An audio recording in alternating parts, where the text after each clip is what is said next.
जय श्री कृष्णा। राधे राधे।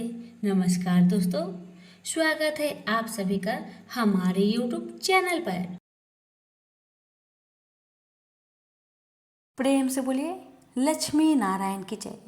प्रिय दर्शकों, आज मैं आप सभी को कार्तिक नहान की कथा सुनाने जा रही हूँ। कथा को व्रत के दौरान पूरा सुने। अगर अच्छी लगे तो आगे दूसरों को भी शेयर करें।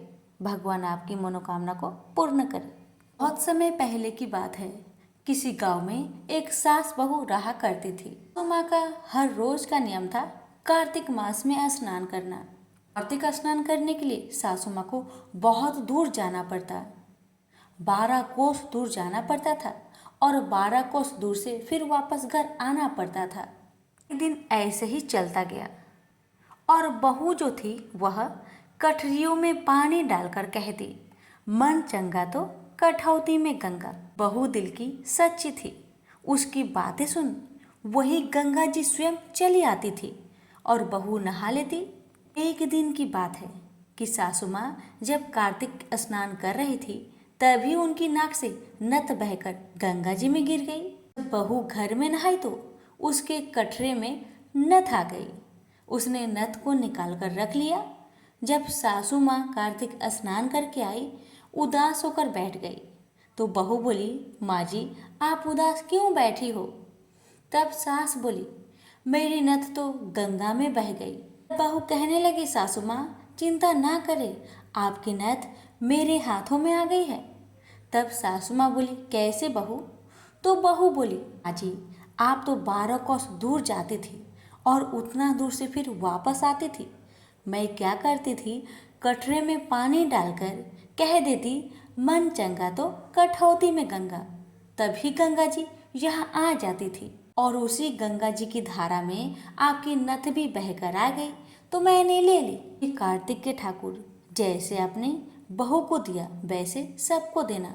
कहानी सुनते, कहानी कहते, हुक्कार भरते, सबके परिवार की रक्षा करना। प्रेम से बोलिए कार्तिक के ठाकुर की जय। अब सुनिए इल्ली घुनिया की कथा। एक इल्ली थी और एक घुनिया था। इल्ली बोली, आ घुनिया हम दोनों मिलकर कार्तिक नहाते हैं। घुनिया बोला, तू तो गिरी दुआरे में पड़ी रहती है तो तेरे में ताकत है, ही ठंड में नहा ले। मैं तो मोठ बाजरे में पड़ा रहता हूँ, मैं तो नहीं नहाऊंगा। मैं तो हरा भरा सिट्ठा खाऊंगा, ठंडा ठंडा पानी पीऊंगा। अब तो इल्ली रोजाना राजा जी की बाई की पल्ले में लगकर नहा आती और घुनिया नहीं जाती थी। कार्तिक उतरते ही पूर्णिमा को दोनों मर गए। इल्ली कार्तिक नहाई थी इसलिए उसने राजा के घर में जन्म लिया, राजकुमारी बनी और घुनिया राजा के घर मेंढक बना। फिर राजकुमारी का ब्याह रचाया और जब विदा का समय आया तब राजकुमारी का बैल रुक गया तो राजा रानी से पूछा कि बैल क्यों रुका है, तेरे को और क्या चाहिए, मांग ले। तब राजकुमारी बोली कि मेरे को मेढक सोने की साकल में बांधकर मेरे रथ के पीछे बांध दो।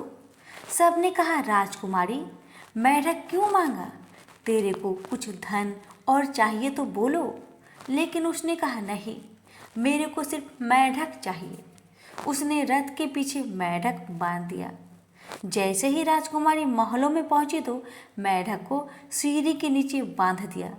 जब भी राजकुमारी सीढ़िया से उतरती चढ़ती तो मेढक कहता, ए चटको मटको श्याम सुंदरी थोड़ी पानी पिला। मेढक की बातें सुन राजकुमारी कहती, मैं तुम्हें कहती थी ना कि तू कार्तिक नहा। एक दिन राजकुमारी की देवरानी जेठानी ने सुन लिया कि राजकुमारी मेढक से बातें करती है। उन्हें सोचा कि राजा कोई रानी लाया है या फिर जादूगरनी लाया है। उन्होंने राजकुमार से कहा कि तू रानी लाया या जादूगरनी जो आदमियों से बात नहीं करती और जानवरों से बात करती है। राजा ने कहा कि जब तक आंखों से मैं नहीं देखूं तब तक मैं नहीं मानूंगा कि राजकुमारी जानवर से बातें करती है। एक दिन की बात है कि राजा छुप कर बैठ गए। राजकुमारी महल से उतर रही थी तो फिर मेढक ने वही कहा और रानी ने भी जवाब दिया। तब राजा तलवार लेकर खड़ा हो गया और कहा कि तू मेढक से क्या बातें करती है, सच सच बता, वरना मैं तुम्हारा सर को काट डालूंगा। रानी बोली कि पिछले जन्म में मैं एक इल्ली थी और यह एक घुनिया था। इसको मैंने कहा था कि हम दोनों कार्तिक नहाएंगे। ये तो नहीं नहाया और मैं नहा ली, इसलिए हम दोनों को पिछले जन्म का बात याद है और वही बातें करते हैं।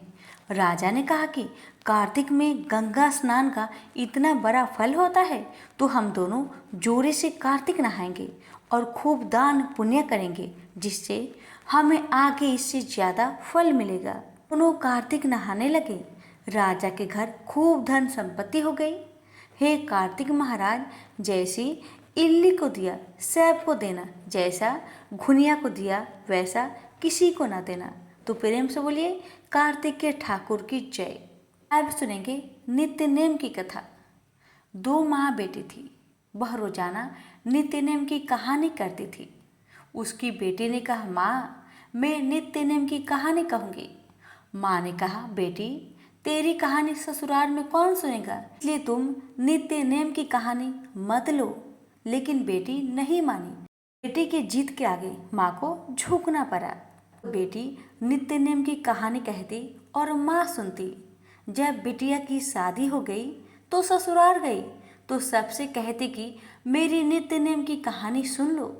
सभी कुछ न कुछ बहाना बनाकर टाल देते थे। कोई भी उसका कहानी नहीं सुनता था। दिन की बात है, एक पड़ोसन को उस पर दया आ गई और वह बोली, बहन आओ मैं तुम्हारी कहानी सुनूंगी। तो बहू हर रोज पड़ोसन के पास आती, कहानी सुनाती और खाना खा लेती थी। एक दिन ननद ने अपनी माँ से कहा, माँ भाभी ना पड़ोस के कहने पर खाना खा लेती है और हम कहते हैं तो खाना नहीं खाती। माँ ने कहा, पड़ोसन से जाकर मना कर देना, हमारी बहू का नित्य नेम की कथा वो ना सुने। बेटी ने कहा, ठीक है माँ, मैं कह दूंगी। अब लड़की पड़ोसन के पास जाकर पड़ोसन से मना करती है कि आप मेरी भाभी की नित्य नेम की कहानी को न सुने। इतना कहकर ननद वहाँ से चली जाती है। पड़ोसन अपने पति से कहती है, पड़ोस की बेटी आई थी, उसने मना किया कि उसकी भाभी अगर मुझसे नित्य नेम की कथा कहे तो मैं ना सुनूं। तो पति ने कहा, अगर उसकी माँ मना करे तो मत जाना। अगले दिन सास ने पड़ोसन को मना कर दिया।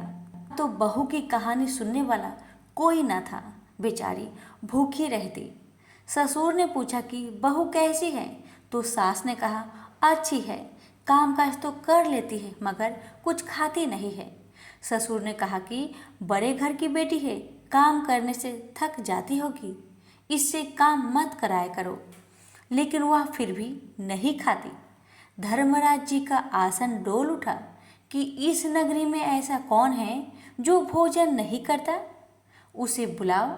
स्वर्ग से विमान आया तो सास बोली, मैं चलूँगी। तो बहू ने कहा, आपको तो बहुत काम था, मेरी कहानी सुनने का समय नहीं था। जेठानी ने कहा, मैं चलूँगी। तो बहू कहने लगी, आपको भी तो मालिक का खाना बनाना है, तो आप कैसे चल सकती हैं। अब ननद ने कहा, भाभी मैं भी चलूँगी।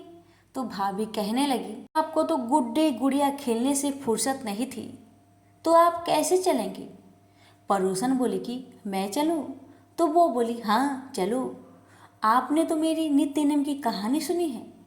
वह अपने मालिक के पास गई और मालिक बोला कि तू तो बड़ी भाग्यवान है जो जीते जी जा रही है, मरकर तो सभी जाते हैं, वह भी गई। इसी तरह पास पड़ोस का सुख दुख सुनते सुनाते मिलजुल कर रहना चाहिए। प्रेम से बोले कार्तिक के ठाकुर की जय। सुनिए तुलसी जी की कथा। कार्तिक के महीने में सब कोई तुलसी माता को सींचने जाता था। सब कोई तो सींच के चला आता था, मगर एक बूढ़ी माई थी। वह तुलसी माता को रोजाना सींचती और कहती, तुलसी माता सबकी दाता, मैं बिरला सींचू तेरा, तू कर निस्तारा मेरा। तुलसी माता अडुआ दे, लडुआ दे, पीताम्बर की धोटी दे, मीठा मीठा ग्रास दे। कुंड का बास दे, चटके की चाल दे, पटके की मौत दे, चंदन की काठ दे, झालर की झिनकार दे, साई का राज दे, दाल भात का जीवन दे, 11 का दिन दे, श्री कृष्ण को कांधा दे। इतनी बात सुनकर तुलसी माता सूखने लगी। एक बार भगवान श्री कृष्ण ने पूछा कि तुम्हारे पास तो इतनी औरतें आती है, तुम्हें जिमाती है, तो भी तुम कैसे सूखने लगी? तुलसी माता ने कहा कि एक बुढ़िया माई आती है जो रोजाना इतनी बात कहकर जाती है। मैं और सब कुछ दे सकूं, पर श्री कृष्ण जी का कंधा कहाँ से दूंगी? थोड़ी दिन बाद बुढ़िया मर गई। कोई बुढ़िया माई की लाश को उठाने लगे, पर वह इतनी भारी हो गई कि किसी से उठी नहीं।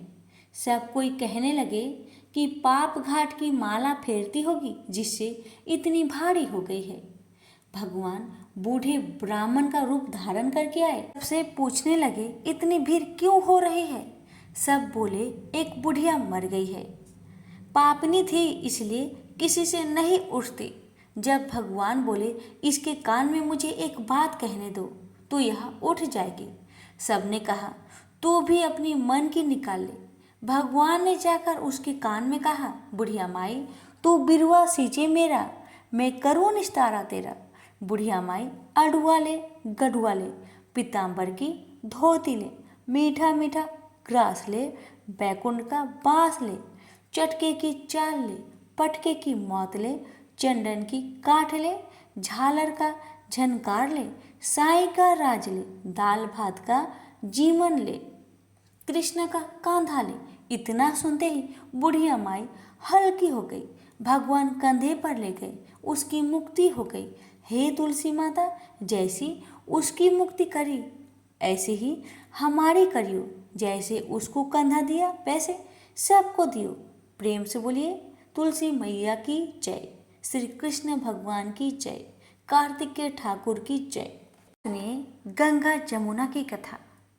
एक गंगा थी, एक जमुना थी। दोनों बहनें एक साहूकार के खेत में से जा रही थी। जमुना ने 12 दाने गेहूं के खेत में से तोड़ लिए। गंगा बोली कि बहन, यह चोरी है, तो पाप लग गया। जमुना बोली कि अब यह कैसे उतरेगा? गंगा बोली कि 12 बरस साहूकार के नौकरी करके उतरेगा। जमुना साहूकार के यहाँ जाकर बोली, मुझे नौकर रख लो, 4 काम छोड़कर मैं तुम्हारे घर के सारे काम कर दूंगी। एक तो जूठे बर्तन नहीं धोऊंगी, झाड़ू नहीं लगाऊंगी, सेज नहीं बिछाऊंगी और दिया नहीं चासू। साहूकार ने उसे नौकर रख लिया। 12 बरस बाद कुंभ का मेला आया। साहूकारनी मेले में जाने लगे तो जमुना ने उन्हें एक सोने का टका दिया और बोली कि वहाँ मेरी बहन गंगा है, उसको यह टका दे देना, कह देना कि बहन जमुना ने भेजा है। तो वह हाथ पसार कर गोरी गोरी बइयों में हरी हरी चूड़ियाँ पहन लेगी।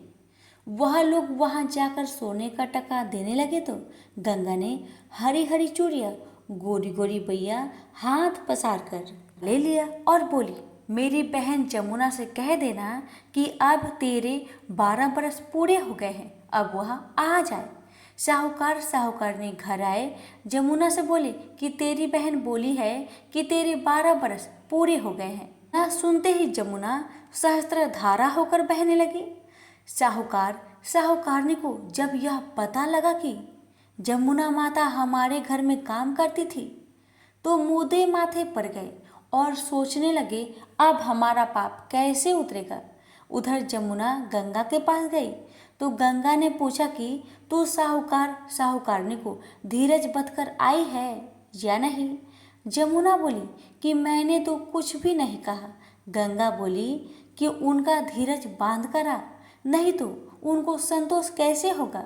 जमुना दोनों के सामने आई, बोली कि तुम उदास क्यों हो। वे बोले कि हमने आपसे ऊंचा नीचा काम करवाया है, अब हमारा पाप कैसे उतरेगा। जमुना बोली कि तुम्हारे कोई पाप नहीं लगा है, मैं तो अपना पाप उतारने आई थी। तुम्हारे खेत में से 12 दाने गेहूं के तोड़ लिए थे, इसलिए मुझे दोष लग गया था। तुम्हारे यहाँ 12 साल काम करने से जो उतर गया है। तुम उठो, तुम्हारे कोई दोष नहीं लगा है। तुम्हारे खूब धन लक्ष्मी हो जाएगी और तुम्हारी मुक्ति हो जाएगी। इतना कहकर जमुना माता वहाँ से अंतर ध्यान हो गई।